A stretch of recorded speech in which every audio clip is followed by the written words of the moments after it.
getting real fidgety. We need some distractions. Who am I? I'm a human too. I'm just like you with ASD. Who am I? I'm a human too.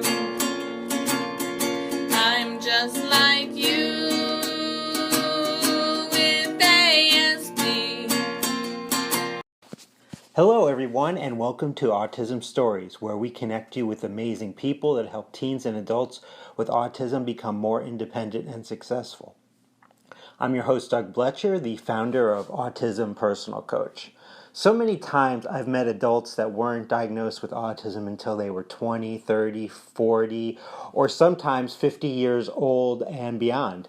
In many cases, adults have went through their entire lives without support to help deal with some of the challenges of having autism. By getting this diagnosis, it can be a giant help in making sense of their lives and getting support to become more independent and successful. Today we are going to talk about the diagnosis process with Katie Hatmaker. Katie is a clinical assistant and part of the autism evaluation team of the Cleveland Clinic Children's Center for Autism. We hope you enjoyed today's conversation.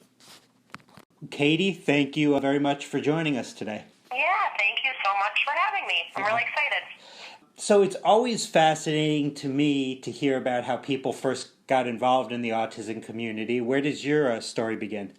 Yeah, so I have always loved children and human development and family dynamics. I actually went to Ohio State University and I earned a bachelor's degree in human ecology. So my first professional job was actually at the Cleveland Clinic Center for Autism, the Learn School. And so that's for our kiddos that are over here that are early diagnosis all the way up to 22. And I worked in the preschool and the primary age. So I kind of just fell in love with autism and the positive interactions and the type of teaching that we utilize over here. So the applied behavior analysis, which I feel like is constant cheerleading. So it really just hit home for me. And from having that position, now I've just kind of developed that into where I'm at today here, where I work with not only the children, but parents and adults, and I really enjoy just kind of making this scary, sensitive diagnostic process just a little bit better for families. Right. Now, currently you're at the Cleveland Clinic Children's Center for Autism and help determine if people end up being diagnosed with autism. What is that process and what do you use in making this determination? Sure. So I'm the clinical assistant over here on our Autism Spectrum Evaluation team. It's a multidisciplinary evaluation, and so it's over a series of a lot of different appointments. Families and patients come in for the initial appointment. It's an intake with a psychologist. And I also meet with a medical professional usually as well. So that medical professional can be a neurologist or a psychiatrist, developmental pediatrician, and so on. So they have the intake, they have the medical appointment as well, and then they actually come back and meet with me. I do a social test called the ADOS, or Autism Diagnostic Observation Schedule. So I administer that, and then families will also come back for a speech and language evaluation if it's needed. But we really try to tailor every patient's appointments based on needs. So, like, all the providers, including myself, will sit down together and just discuss each patient individually and really try to help determine kind of like what do we need moving forward, what's most appropriate. And with that collaboration, like how much time is like spent sitting down and discussing each person that comes in to be evaluated? Yeah, it varies so much just depending on the person. So sometimes it's a little bit more straightforward and sometimes it's not. So we take as much time as needed. So we meet about every single patient that we see, and the meeting's not really determined the length of it. It's just really how long is it going to take until we all come to the same kind of conclusion and really feel good about what the plan is for that person. So sometimes we'll meet once, sometimes we'll meet multiple times, sometimes we'll reach out to other providers as well.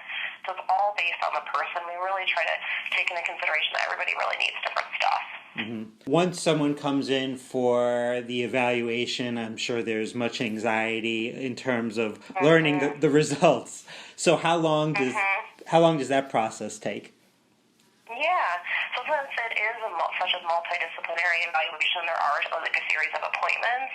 It really varies depending on how many appointments that you're coming in for, but typically I would say it takes like a month or so to get through the entire series, because after we do the testing and after you do the intakes, there's also a follow-up where you sit down with a psychologist and go over appropriate diagnoses and then recommendations and next steps moving forward.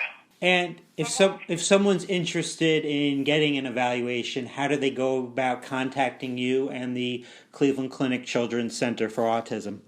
So they can call our front desk. The telephone number is 216-448-6440, and the ladies there are amazing, and they're more than happy to just chat with you about what's needed, and they can help you schedule those appointments. Now, unfortunately, because so many people are looking for a diagnosis, there can be a waiting period of months to get an evaluation. In the meantime, are there any things families or individuals can do to help to prepare for testing while they're waiting for an evaluation? Yeah, that's such a great question, because I think the entire process, including waiting, is so overwhelming and scary and can be really, really, really, really bad for families. So honestly, it's really just helpful to sit down as a family and discuss your main concerns, whether that be, if you're an adult patient, talking with your friends and family, or if your child really as the parents looking to see what are your main concerns and what do you think are their areas of strength too. So when you come in for an initial intake, you are really clearly able to communicate like your thoughts and what your concerns really are. So I'm a huge advocate. I make lists in my own life, so I always advocate, tell families make a list of all the strengths and all the areas of concerns, and try to look back to at developmental milestones. Whether you're, it's a child or it's an adult, either way, kind of even looking at those developmental milestones to see if they were met on time or not. Biggest thing, though, we always tell families, stay off Google. Google can spiral you in such a bad way, and so just kind of sitting down as a family and really just looking at yourself, but just try not to look on Google as much as you can. Right. And I would imagine writing down all that information is helpful, because it's tough to remember everything once you walk right into the appointment. Yeah, absolutely. And in that intake appointment, the psychologist and the doctors are asking the family so many questions. And so, to be able to, clearly have your concerns there, but then they also am able to get their information too, it's really super helpful, because, there's so much to say. Right. I don't want you to forget anything. And with Autism Personal Coach, so many times we will meet adults that either are looking for an evaluation or have recently been diagnosed. So will the Cleveland Clinic Children's Center for Autism evaluate those people? And if so, do they go through a different process than those being evaluated that are under 18 years old? Yeah, so we actually do see adults. We see adults up to any age, too. So I've seen all the way up to 65 so far, just with the diagnostic part that I do. So it's really actually a similar process as children.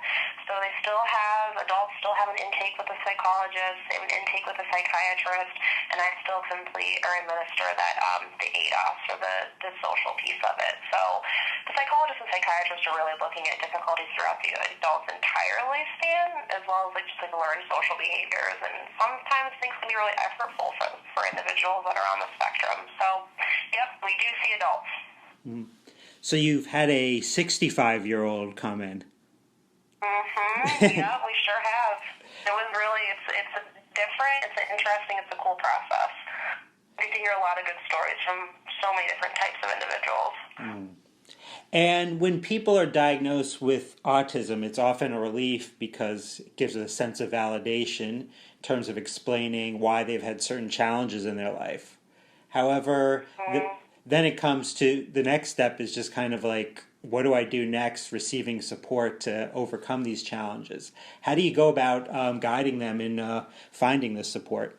Yeah, this is so important, because it's one thing to have the diagnosis, but it's really about what do you do with that diagnosis that's going to change that child or adult's life. So the psychologist at that follow-up really goes over comprehensive recommendations that we think would be most appropriate.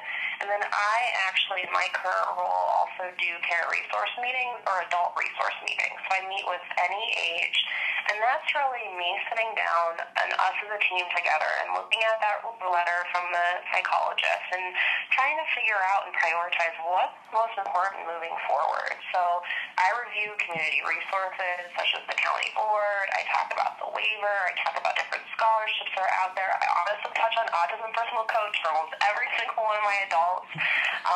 And really just try to sit down with them to say, like, hey, these are the top 3 things that we can do moving forward right now. Because we can't work on everything at once, but as a team coming up with what are the community resources that are out there that's going to be most beneficial. And this is also something that the psychologist does have to follow up to, but I think just for me to be able to reiterate, hey, this is what's going to be really helpful and help the families feel like they have a good direction and where to go. And also, hey, you know what?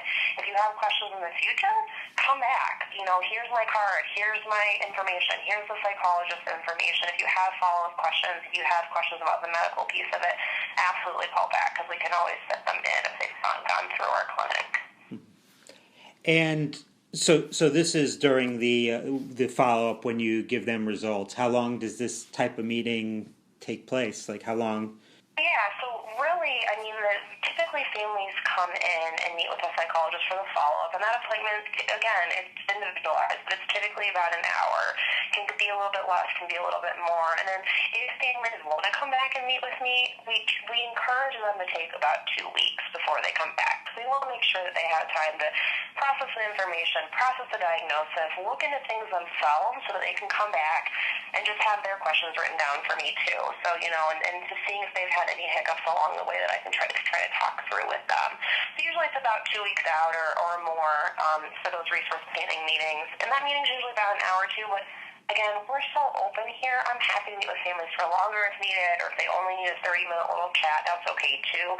But those resource planning meetings, I don't put any time like frame on them. So even if you come through our clinic, or even if you haven't come through our clinic, you know, you can come in at any point in time. It doesn't need to be right after a diagnosis is given. If you just need more information and you were diagnosed at UH or anywhere else, you can always come back and meet with me. I'm happy to do that. Right. All right. Well, yeah. Well, thank you very much, Katie, for joining us today.